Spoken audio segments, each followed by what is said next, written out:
ഗുലിബത്തിർ room, ക്രിസ്ത്യാനികളായ റോമക്കാർക്ക് പരാജയം സംഭവിച്ചു. ഫീ അദ്നൽ അർളി, ഭൂമിയിലെ ഏറ്റവും താഴ്ചയുള്ള പ്രദേശത്ത്. അദ്നൽ അർള്, the lowest point on earth. ഞാൻ മക്കളോട് ചോദിക്കട്ടെ, ലോകത്ത് ഏറ്റവും സമുദ്രത്തിന്റെ സീ ലെവലിൽ നിന്ന് ഏറ്റവും താഴെ കിടക്കുന്ന മണ്ണ് എവിടെയാണ്? ഭൂമിയിലെ ഏറ്റവും ലോവസ്റ്റ് പോയിന്റ് എവിടെയാണ്? ഫലസ്തീനിന്റെ അടുത്താണ്. വിശുദ്ധ ഖുർആൻ ഉപയോഗിച്ചു ഫീ അദ്നൽ അർളി, അള്ളാന്റെ ഭൂമിയിലെ ഏറ്റവും താഴ്ന്ന പ്രദേശം. ദനാ യദ്നു, അദ്ന എന്ന് പറഞ്ഞാൽ the lowest, അത് സൂപ്പർലേറ്റീവ് പ്രയോഗമാണ്. Lowest point on earth. അള്ളാന്റെ ഭൂമിയിലെ ഏറ്റവും താഴ്ചയുള്ള പ്രദേശം ചാവുകടലിന്റെ, ഡെഡ് സീയുടെ, ഇന്നത്തെ ജോർഡാനിന്റെ, പഴയ ഫലസ്തീനിന്റെ ഭാഗങ്ങളായ പഴയ സിറിയയുടെ ഭാഗം, ഇന്നത്തെ ജോർഡാനിൽ കിടക്കുന്ന ചാവുകടൽ, ഏറ്റവും കൂടെ ഉപ്പുള്ള പ്രദേശം ഉണ്ടല്ലോ, ആ ചാവുകടലിന്റെ കരപ്രദേശങ്ങളാണ്, അതിന്റെ കോസ്റ്റുകളാണ് ലോകത്ത് ഏറ്റവും വലിയ, ഏറ്റവും താഴ്ന്ന പ്രദേശം. സമുദ്രനിരപ്പിൽ നിന്ന് ഏറ്റവും താഴ്ന്ന പ്രദേശം ചാവുകടലാണ്. എവിടെ നിന്ന് കിട്ടി? അന്ന് ക്രിസ്ത്യാനികളും പേർഷ്യക്കാരും തമ്മിൽ യുദ്ധം നടന്നപ്പോൾ, ക്രിസ്ത്യാനികൾ മതവിശ്വാസികളാണ്, പേർഷ്യക്കാർ തീ ആരാധകരാണ്.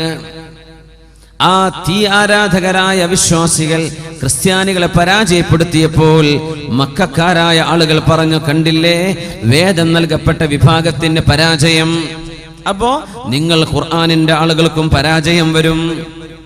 വിശുദ്ധ ഖുർആൻ അതിന് മറുപടി പറഞ്ഞു. സൂറത്തുർ റൂം, ഗുലിബത്തിർ റൂം ഫീ അദ്നൽ അർളി വഹും മിൻ ബഅദി ഗലബിഹിം സയഗ്ലിബൂൻ.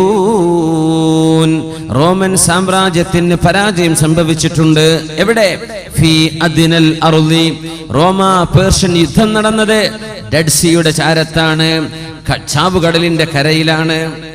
അവിടെ പരാജയം സംഭവിച്ചിട്ടുണ്ട്. വഹും മിൻ ബഅദി ഗലബിഹിം സയഗ്ലിബൂൻ ഫീ ബിദ്ഇ സിനീന. 10-ൽ താഴെ വർഷങ്ങൾക്കുള്ളിൽ തീർച്ചയായും ഇതേ റോമക്കാർ പേർഷ്യക്കാർക്കെതിരെ പടപൊരുതി ജയിക്കാൻ പോകുന്നു. ഇത് പറഞ്ഞ് 7-ാമത്തെ കൊല്ലം റോമക്കാർ ജയിക്കുകയും ചെയ്തു. വിശുദ്ധ ഖുർആന്റെ വലിയൊരു അത്ഭുതം, അവർ ജയിച്ചതാണ്. അദ്നൽ അർളി, ലോകത്തെ ലോവസ്റ്റ് പോയിന്റ്, ഏറ്റവും താഴെയുള്ള പ്രദേശം ഏതാ? ചാവുകടലാണ്. ഇത് ഖുർആൻ പറഞ്ഞു. ഇന്ന് അന്നൊക്കെ അളക്കാൻ പറ്റും അതൊക്കെ. അദ്നൽ അർള്, ലോവസ്റ്റ് പോയിന്റ് ഓൺ എർത്ത്. ശുദ്ധ ഖുർആൻ പറഞ്ഞ റോമക്കാർക്ക് പരാജയം സംഭവിച്ച ചാവുകടലിന്റെ പ്രദേശങ്ങളാണെന്ന് ഇന്ന് ലോകത്തിന് കണ്ടെത്താൻ പറ്റിയ അത്ഭുതമല്ലേ പരിശുദ്ധ കലാമിൽ. സുബ്ഹാനല്ലദീ അസ്റാ ബിഅബ്ദിഹി ലൈലൻ മിനൽ മസ്ജിദിൽ ഹറാം. ഇസ്രായിനെ കുറിച്ച്, മിഅ്റാജിനെ കുറിച്ച് അത്ഭുതം പറയുമ്പോൾ അല്ലാഹു പ്രയോഗിച്ച പ്രയോഗമാണ് സുബ്ഹാന. ഏറ്റവും പരിശുദ്ധനായവൻ അല്ലാഹു പരിശുദ്ധനാണ്. അത്ഭുതം നടക്കും പറയുന്ന വാക്ക. അതേ പ്രയോഗം സൂറത്തു യാസീനിൽ അല്ലാഹു പറയുകയാണ്. സുബ്ഹാനല്ലദീ ഖലഖൽ അസ്വാജ കുല്ലഹാ മിമ്മാ തുംബിതുൽ അർളു വമിൻ അൻഫുസിഹിം വമിമ്മാ ലാ യഅലമൂൻ. സുബ്ഹാനല്ലദീ, അല്ലാഹു പരിശുദ്ധനാണ്. ഖലഖൽ അസ്വാജ കുല്ലഹാ, എല്ലാറ്റിനെയും ഇണകളായി പടച്ച അല്ലാഹു പരിശുദ്ധനാണ്. ബിസ്മില്ലാഹിർ റഹ്മാനിർ റഹീം. സുബ്ഹാനല്ലദീ ഖലഖൽ അസ്വാജ കുല്ലഹാ മിമ്മാ തുംബിതുൽ അർളു വമിൻ അൻഫുസിഹിം വമിമ്മാ ലാ യഅലമൂൻ. അല്ലാഹു പരിശുദ്ധനാണ്. ഖലഖൽ അസ്വാജ കുല്ലഹാ, എല്ലാറ്റിലും ഇണകളെ പടച്ചവനാണ് അല്ലാഹു. സുബ്ഹാനല്ലദീ ഖലഖൽ അസ്വാജ കുല്ലഹാ, എല്ലാറ്റിലും ഇണകളെ പടച്ചവനാണ് അല്ലാഹു. മിമ്മാ തുംബിതുൽ അർളു, ഭൂമി മുളപ്പിക്കുന്നതിലും,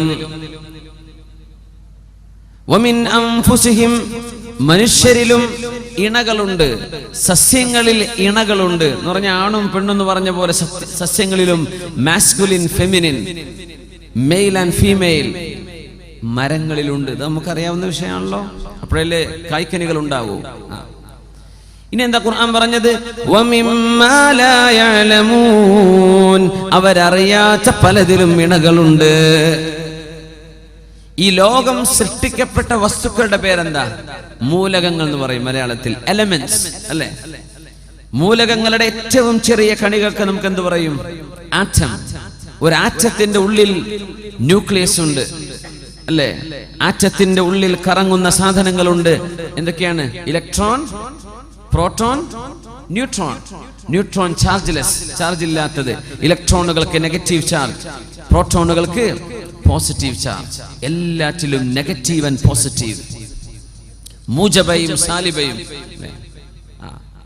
മൂജബ എന്ത്? Positive. സാലിബ negative. Negative and positive, ഈ ചാർജുകൾ ഇല്ലാത്ത ഒരു സാധനമില്ല ലോകത്തെ എല്ലാ സാധനവും. അങ്ങനെ ഒരുപാട് നെഗറ്റീവ് പോസിറ്റീവുകൾ ഈ മൈക്കിന്റെ ഉള്ളിൽ കടന്ന് പ്രവർത്തിക്കുന്നത് കൊണ്ടാണ് നമുക്ക് കേൾക്കാൻ കഴിയുന്നത്, എനിക്ക് പറയാൻ കഴിയുന്നത്. എല്ലാറ്റിലും നിങ്ങൾ അറിയാത്ത പലതിലും ഇണകളുണ്ട്. ലോകം സൃഷ്ടിച്ചത് ആറ്റം കൊണ്ട്. സർവ്വ ആറ്റങ്ങളിലും ഇലക്ട്രോണും പ്രോട്ടോണുകളും ഉണ്ട്. പിന്നെന്താ അത്ഭുതം! അന്ന് ഖുർആൻ ഇറങ്ങുന്ന കാലത്ത് അവരോട് അങ്ങനെ പറഞ്ഞു കൊടുക്കാൻ പറ്റുമോ? ആറ്റങ്ങളുണ്ടെന്ന്. അവരെന്താ ആറ്റം? അറബികൾക്ക്, അറാബികളായ ആളുകൾക്ക് എല്ലാറ്റിലും ഇണകളെ പടച്ചവനാണ് അല്ലാഹു സുബ്ഹാന. ഈ മഹാത്ഭുതം നിങ്ങൾക്ക് മനസ്സിലാകുമ്പോൾ നിങ്ങൾ പറയും സുബ്ഹാനല്ലാഹ്. അത് തിരുമ പറയും സുബ്ഹാനല്ലാഹ്, നീ പരിശുദ്ധനാണ് പടച്ചവനെ, നീ പരിശുദ്ധനാണ്. يا معشر الجن والإنس إن استطعتم أن تنفذوا من أقطار السماوات والأرض فانفذوا لا تنفذون إلا بسلطان فبأي آلاء ربكما تكذبان يا معشر الجن والإنس സൂറത്തുൽ റഹ്മാനിൽ ഓ മനുഷ്യരെ, ജിന്നുകളെ, മനുഷ്യവർഗമേ, ഭൂതവർഗമേ, ഇനിസ്തതഅതും നിങ്ങൾക്ക് സാധിക്കുമെങ്കിൽ അൻ തൻഫുദൂ മിൻ അഖ്താരിസ് സമാവാതി വൽ അർളി, ആകാശഭൂമികളുടെ രണ്ടറ്റങ്ങളെ തുളച്ചു കയറാൻ നിങ്ങൾക്ക് സാധിക്കുമെങ്കിൽ ഫൻഫുദൂ, നിങ്ങളൊന്ന് കയറി നോക്കട്ടെ. എന്താ പറഞ്ഞെന്നറിയോ? ഭൂമിയെ തുളക്കാൻ നിങ്ങളെ കൊണ്ട് പറ്റുമോ? അള്ളാഹുവിന്റെ വെല്ലുവിളിയാണ്. ഭൂമിയെ തുളക്കാൻ പറ്റുമോ? മിൻ അഖ്താരിസ് സമാവാതി വൽ അർളി, ഭൂമിയുടെയും ആകാശത്തിന്റെയും അറ്റങ്ങളെ പെനിട്രേറ്റ് ചെയ്ത് കടക്കാൻ നിങ്ങൾക്ക് സാധിക്കുമെങ്കിൽ ഫൻഫുദൂ, ഗോ ആൻഡ് ഡു ഇറ്റ്. ലാ തൻഫുദൂൻ ലാ തൻഫുദൂന ഇല്ലാ ബിസുൽത്താൻ, അല്ലാഹു നൽകുന്ന മഹാ കഴിവ് കൊണ്ടല്ലാതെ നിങ്ങൾക്കതിന് സാധ്യമല്ല. ഭൂമിയെ തുളച്ചു ഒരറ്റത്തുനിന്ന് മറ്റേറ്റത്തേക്ക് തുളക്കാൻ നിങ്ങളെ കൊണ്ട് കഴിയില്ല. ഇതാ ഖുർആൻ പറയുന്നത്. ഭൂമിയെ ഒരറ്റത്തുനിന്ന് മറ്റേ അറ്റത്തേക്ക് തുളക്കാൻ നിങ്ങളെ കൊണ്ട് കഴിയൂല. ഭൂമിയെ തുളച്ചിട്ടുണ്ട്. എത്രയാണെന്നറിയോ? ഏറ്റവും കൂടുതൽ ഭൂമിയുടെ ആഴത്തേക്ക് പോയത് 11 കിലോമീറ്റർ. 11 കിലോമീറ്റർ വരെ ഉള്ളിലേക്ക് തുളച്ചിട്ടുണ്ട്. അതിനപ്പുറത്തേക്ക് തുളക്കാൻ മനുഷ്യൻ ശ്രമിക്കുന്നുണ്ട്. എന്തായാലും ഭൂമിയുടെ കോർ വരെ, ഭൂമിയുടെ പകുതി പോലും തുളക്കാൻ കഴിയില്ല. അത്രക്ക് ഘനീഭവിച്ച തീയും ചൂടുമുണ്ട്. തുളക്കുന്ന മെഷീൻ പോലും മെൽറ്റായി പോകും. അല്ലാഹു പറയാ ലാ തൻഫുദൂൻ, നിങ്ങൾക്കതിന് കഴിയൂല, നിങ്ങൾക്കതിന് കഴിയില്ല. ശ്രമിച്ചു നോക്കിക്കോളൂ, കഴിയൂല. ആകാശത്തിന്റെ മണ്ഡലങ്ങളെ തുളച്ചു കടക്കാൻ നിങ്ങൾക്ക് സാധിക്കുമോ? ചന്ദ്രനിൽ പോകാൻ പറ്റുമോ? മാർസിലേക്ക്, സാറ്റേണിലേക്ക് പോകാൻ പറ്റുമോ? ചൊവ്വയിലേക്ക് പോകാൻ പറ്റുമോ? ഇതിനെ കുറിച്ചല്ല ഈ പറയുന്നത്. ആകാശത്തിന്റെ അറ്റം അതെവിടെയാണെന്ന് പോലും ഇന്ന് സയൻസിന് കണ്ടെത്താൻ പറ്റിയിട്ടില്ല, കഴിയില്ല. അങ്ങനെ ഒരു യാത്ര, അങ്ങനെ ഒരു അറ്റങ്ങൾ ഭേദിച്ചു കടന്നത് ആരെ? ഒരേ ഒരാള് മാത്രമേ ഉള്ളൂ. ആ ആളാണ് മിഅ്റാജിന്റെ രാവിൽ കടന്നുപോയ മുഹമ്മദ് മുസ്തഫ സ്വല്ലല്ലാഹു അലൈഹി വസല്ലം. തങ്ങളാണ് ആകാശത്തിന്റെ ഗംഗയുടെ ആകാശത്തിന്റെ അതിരുകളെ കടന്നുപോയത്. വേറെ ഒരാൾക്കും അത് കഴിയൂല. വിശുദ്ധ ഖുർആൻ പറയുന്നു, മിൻഹാ ഖലഖനാകും വഫീഹാ നുഈദുകും വമിൻഹാ നുഖ്രിജുകും താറതൻ ഉഖ്റാ.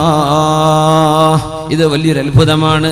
മിൻഹാ ഖലഖനാകും, മയ്യിത്തിനെ നമ്മൾ ഖബറിലേക്ക് വെക്കുമ്പോൾ പറയുന്ന വാക്കാണത്. മണ്ണിൽ നിന്നാണ് നിങ്ങളെ ഞാൻ പടച്ചത്. വഫീഹാ നുഈദുകും, മണ്ണിലേക്ക് തന്നെ നിങ്ങളെ ഞാൻ മടക്കും. വമിൻഹാ നുഖ്രിജുകും താറതൻ ഉഖ്റാ, ഒരിക്കലൂടെ മണ്ണിൽ നിന്ന് നിങ്ങൾക്ക് ഞാൻ പുനർജന്മം നൽകും. ഇത് പഠിക്കാനുള്ള വിഷയം എന്താണെന്നറിയോ? ഭൂമി വിട്ട് മനുഷ്യൻ എങ്ങനെ സഞ്ചരിച്ചാലും ശരി, മരിക്കണമെങ്കിൽ ഭൂമിയിലേക്ക് മനുഷ്യൻ തിരിച്ചു വരുന്നതാണ്. ചന്ദ്രനിൽ പോയാലും ശരി, ചൊവ്വയിൽ അവിടെ ഒന്നും ഖബറടക്കേണ്ട ആവശ്യം വരില്ല. ഒരു മനുഷ്യനും സ്പേസിൽ പോയി മരിക്കാൻ പോകുന്നില്ല. മരിക്കാൻ ഭൂമിയിലേക്ക് തിരിച്ചു വരും. അതുകൊണ്ട് കൽപ്പന ചൗള ലാൻഡ് ചെയ്തുകൊണ്ടിരിക്കെ ഏതാനും സെക്കൻഡുകൾ ബാക്കി നിൽക്കെ മയ്യിത്താവാൻ ഭൂമിയിലേക്ക് തിരിച്ചെത്തിയത്. വലിയൊരു സ്പേസ് എക്സ്പെഡിഷൻ കഴിഞ്ഞിട്ട്. ഓർമ്മല്ലേ? എന്താ കാരണം എന്നറിയോ? അള്ളാന്റെ വാക്കാ, വഫീഹാ നുഈദുകും, ഭൂമിയിലേക്ക് തന്നെ നിങ്ങളെ ഞാൻ മടക്കി കൊണ്ടുവരും. അവിടെ പോയിട്ട് ഫ്ലാറ്റ് എടുത്തോ, അതൊന്നും വിഷയമല്ല. മരിക്കാൻ ഈ മണ്ണ് വേണം. ഇവിടെ നിന്നാണ് നിങ്ങളെ ഞാൻ പടച്ചത്. അതുകൊണ്ട് ഇത് ഖുർആനിന്റെ വെല്ലുവിളിയാണ്. മനുഷ്യൻ സ്പേസിൽ പോയി മരിച്ചാലും അവന്റെ ഡെഡ് ബോഡി കിടക്കാൻ ഭൂമിയല്ലാത്തൊരു മണ്ണ് അല്ലാഹു നിശ്ചയിച്ചിട്ടില്ല. ആകാശം എന്ന് പറയുന്ന ഫ്ലൈറ്റ് സഞ്ചരിക്കുന്ന വായു ഭൂമിയുടെ ഭാഗമാണത്. അന്തരീക്ഷം ഭൂമിന്റെ ഭാഗമാണ്. അതിനുള്ളിൽ മരിക്കാം. പക്ഷേ മയ്യിത്ത് ഭൂമിന്റെ ഉള്ളിലാണ് കിടക്കുന്നത്. വഫീഹാ നുഈദുകും, ഭൂമിയിലേക്ക് നിങ്ങളെ ഞാൻ തിരിച്ചു കൊണ്ടുവരും.